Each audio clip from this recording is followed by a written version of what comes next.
Hello，大家好，好耐冇見啦，我又翻嚟啦。今集嚟同大家做一個萬千星輝頒獎禮2025嘅專題。咁一睇到 TVB 呢個官方嘅 poster 之後呢，我就好自然聯想得到呢個祖國嘅起步風啦。所以特別為咗襯翻佢哋呢，我都做咗呢個紅當當嘅 background。如果撐親大家呢，就真係唔好意思啦。咁你都睇在我都幾有心啊，我專登去 match 翻佢哋噶。咁我今次咧係會將所有獎項嘅全部入圍名單咧都同大家去睇一次嘅。咁當然啦，而家係大女主嘅時代咧，所以我重點咧亦都會講下女主角、女配角同埋女新人嘅。咁下邊嘅時間線裏邊咧，亦都分好咗一 part 噶啦。咁大家咧照舊都可以想睇邊 part 睇邊 part。如果啱聽嘅話，就俾個 like 添啦。咁喺今日嘅分析裏邊咧，我按照重要性嘅一個佔比嘅大細去排序咧。咁最重要嘅咧，肯定就係從商業角度出發啦，即係而家嘅流量密碼。因為流量咧就等於錢，你做商業都係為咗錢嘅啫。咁第二大嘅重點咧，肯定係 TVB 啦，或者係喺娛樂圈裏邊嘅一啲慣性定律，佢係點樣去頒呢啲獎嘅。咁第三 part 咧，肯定就係我自己嘅私心啦。咁關於我私心咧，就會喺女配角嘅嗰個獎項裏邊咧，就會體現出嚟噶啦。好啦，即刻開始頒獎啦！我哋咧係會從最重要嘅獎項咧開始頒嘅，就係最佳女主角。之前咧就要先講咗最佳劇集先嘅，因為始終都係要尊重成部戲嘅製作噶嘛。咁首先咧入圍最佳劇集咧，包括就有以下最佳劇集就係《新聞女王2》啦，就咁開始頒最佳女主角。之前咧仲要講一講，其實我覺得咧2025年最有港味嘅劇集咧，其實係《俠醫》。嚟啦，我哋即刻就講最佳女主角啦。咁今年最佳女主角入圍名單咧，包括係有好嘅。咁今年嘅時候咧，好明顯就係孫軒同埋佘詩曼之間嘅爭奪啦。咁如果我哋講一啲好 normal 嘅嘢，邊個演技好啲啊？邊個喺觀眾當中嘅認同感會高一啲啊？咁呢啲嘢咧，我覺得其實兩位咧都係不相伯仲嘅。咁我覺得最頭痛嘅咧，其實唔係話將呢個獎頒俾佢哋兩位嘅邊一位，最頭痛嘅係你點樣氹到佢兩個都一齊嚟出席。所以咧，我就會用翻呢個商業角度，即係呢個流量密碼嚟講啦。其實而家最頭痛嘅咧，唔係話將呢個獎咧頒俾佢哋兩位嘅邊一位，最重要嘅咧係佢兩個一齊出席嘅話咧，就一定係有流量、有 voice、有 noise、有商業價值。你問下上葡京澳娛嘅嗰啲董事啊、高層啊，想唔想見到呢個場面？當然想啦。咁點樣可以令到收視飆升？兩位都嚟呢？就係頒發雙視后，兩個都得獎打喎，真係噶！你哋唔好以為我講笑啊！你估 TVB 做唔出呢樣嘢咩？佢絕對100%做得出啦，咪就係頒雙視后咯，大家都好幾開心啊！打喎！不過亦都會有一個例外嘅情況嘅，就係如果萬一按照上一年龔嘉欣可以攞到視后嘅呢一個套路嚟睇呢，今年嘅視后就係張希文。跟住事不宜遲，即刻講最佳男主角啦。咁最佳男主角最後10強嘅入圍名單呢，包括就有咁我個人認為呢，男主角呢，今年應該係羅子溢攞噶啦。咁點解呢？首先呢，就係遵循翻呢個流量密碼嘅呢個公式啦。今年 TVB 點樣可以喺同 ViuTV 正面對撼嘅時候突顯我係大台，我收視最高，大幅拋離呢？咁肯定就係睇你出席嘅 artist 啦，或者嘉賓有啲咩嘢人啦。咁當然啦，大女主時代，咁流量密碼就係大女主啊嘛。既然前邊已經雙視后氹得到阿佘同孫軒都一齊嚟啦，咁仲有邊個大女主啊？楊怡咯。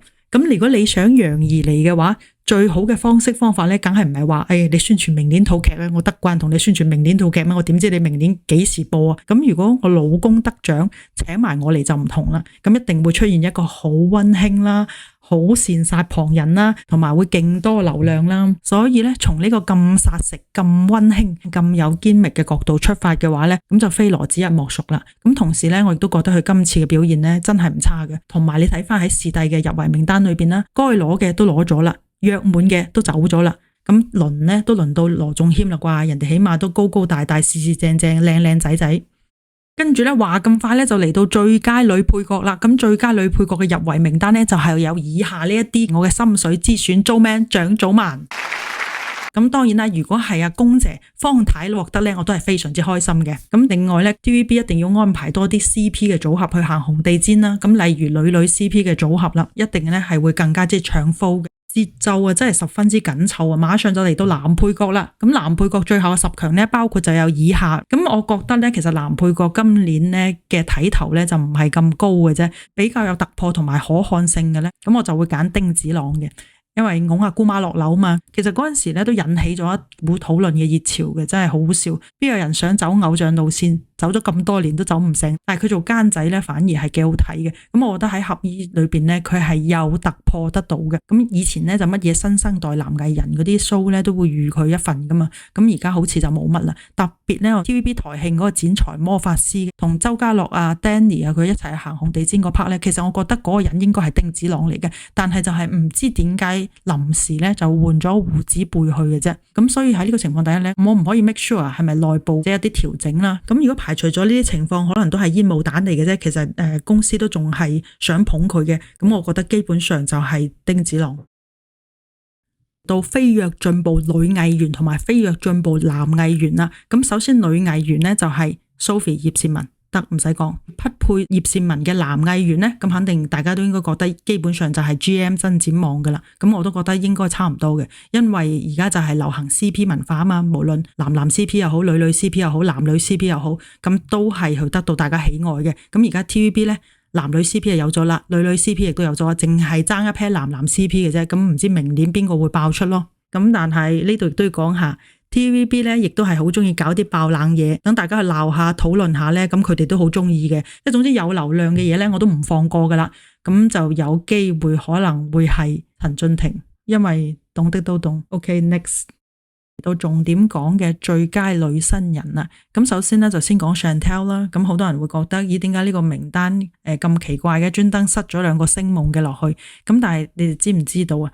你要入到去5強咧，你先可以去上葡京嗰度行嗰個紅地毯嘅，咁好明顯咧就係精心咁樣定咗，就係希望佢哋可以喺台慶嗰晚出現咯。咁 Chantelle 咧肯定就係因為佢有流量啦，因為佢即將放假翻香港啦嘛，咁1月1號咧佢肯定就會去叱咤嘅，咁然之後大家肯定亦都好掛住佢，好想喺1月1號見完佢之後咧1月4號又喺台慶見到佢喎，咁佢有流量有 fans 嘛，所以我覺得 Chantelle 今次咧係唔使參與呢個投票戰爭嘅，淨係求神拜佛咧，希望TVB 咧可以揀一套靚啲嘅衫俾佢，等佢可以好靚咁樣行完紅地毯，所以只係希望可以俾佢一套靚衫咯。唉，你睇下係幾咁卑微嘅願望真係。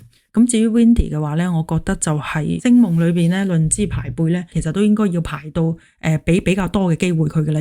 咁肯定咧就係睇中佢已經大個女啦，又差唔多讀完書啦，咁啊可以翻嚟 TVB 接多啲 show 啦，俾多啲機會佢啦，咁樣樣。你成日都話嗌佢翻大陸啦，咁佢翻去大陸冇嘢做嘅，我想同你哋講。咁點知又會搞出咗一切是最好的安排嗰壇嘢㗎？佢自己咧其實都諗唔到嘅，因為佢嘅思維方式咧係一個普通話思維嚟嘅，你哋要明白，佢唔係廣東話思維嚟嘅。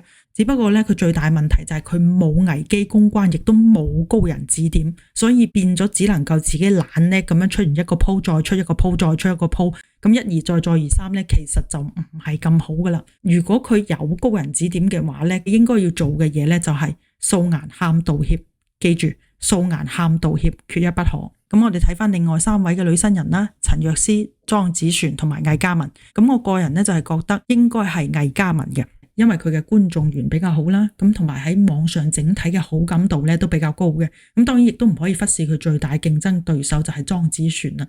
咁莊子璇呢，雖然佢嘅好感度冇咁高，咁但係咧佢嘅知名度咧係比魏嘉文要高嘅。咁如果你話從劇集角色上面嘅發揮咧，陳若思其實係最好，但係咁佢嘅存在感咧係最低嘅。所以我覺得佢今次咧能夠被提名同埋有機會去行紅地毯出席頒獎禮咧，咁已經係對佢嘅重視嚟噶啦。女新人方面咧就係魏嘉文同埋莊子璇之間嘅競爭啦。咁正路嚟講咧就應該係魏嘉文獲獎嘅。咁但係如果莊子璇獲獎嘅話咧，大家都唔需要覺得奇怪，亦都唔係爆冷，只可以說明一樣嘢就係 TVB 接住落嚟要繼續力捧嘅嗰個係莊子璇。